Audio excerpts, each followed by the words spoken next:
1,000 people representing the President of the United States and drug policy in the United States. I can't tell you how excited I am to be here right now.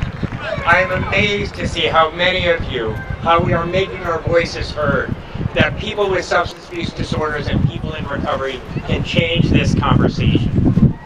Public opinion and public policy can only change when people affected by this disorder organize themselves and put a face and a name to this disease.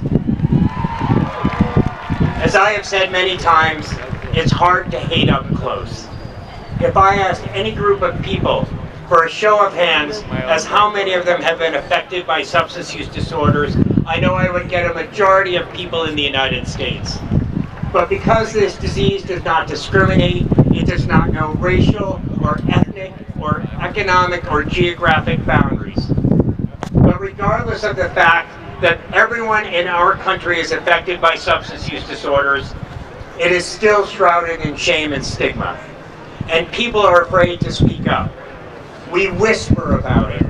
People constantly come up to me and say, I'm in recovery, or my mother or father has a disorder, or I lost a family member. But we are here today to stop the whispering about this disease. Silence has always been our enemy. You don't allow a diabetic in kidney failure before offering them insulin. Yet untreated substance use routinely proceeds unchecked until they have reached their most acute levels of care. We can change that conversation. I stand here today as one of the millions of Americans in recovery. That's why I'm here, that's why you're here. And I want you to know that your voices are heard. The President's drug policies are based on the fact that addiction is a disease, and that we can prevent, treat, and recover from this disease. And that our jails and prisons should not be the treatment of choice.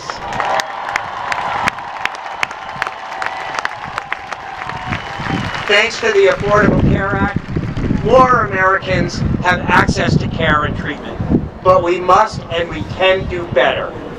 Now, more than ever, we must continue to expand services, implement parity for coverage so that insurance companies do not discriminate against people with substance use disorders. As you've just heard President Obama say, as a country, we have to keep working to reduce drug use through evidence-based prevention, treatment, and recovery. Because research shows us that it works. Courageous Americans, all of you are a testament to that it works every day. Those courageous Americans are all around us today. You are and you will continue to change hearts and minds by being honest and open about who you are, what you went through, how you overcame it, and what you have become. I talk publicly about my own recovery because I believe that those of us who are affected, those of us who have lost loved ones, must speak out to change the shame and stigma of substance use disorders. We must choose to come out and in the light and be treated with dignity and respect. We must defy stereotypes that keep too many people from seeking care and treatment and moving into recovery.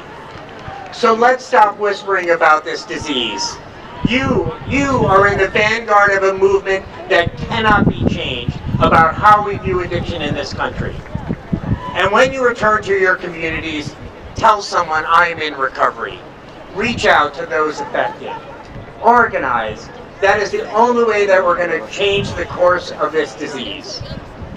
I want to leave you with a quote by one of my heroes, Harvey Milk, who was one of the first openly gay elected officials in San Francisco.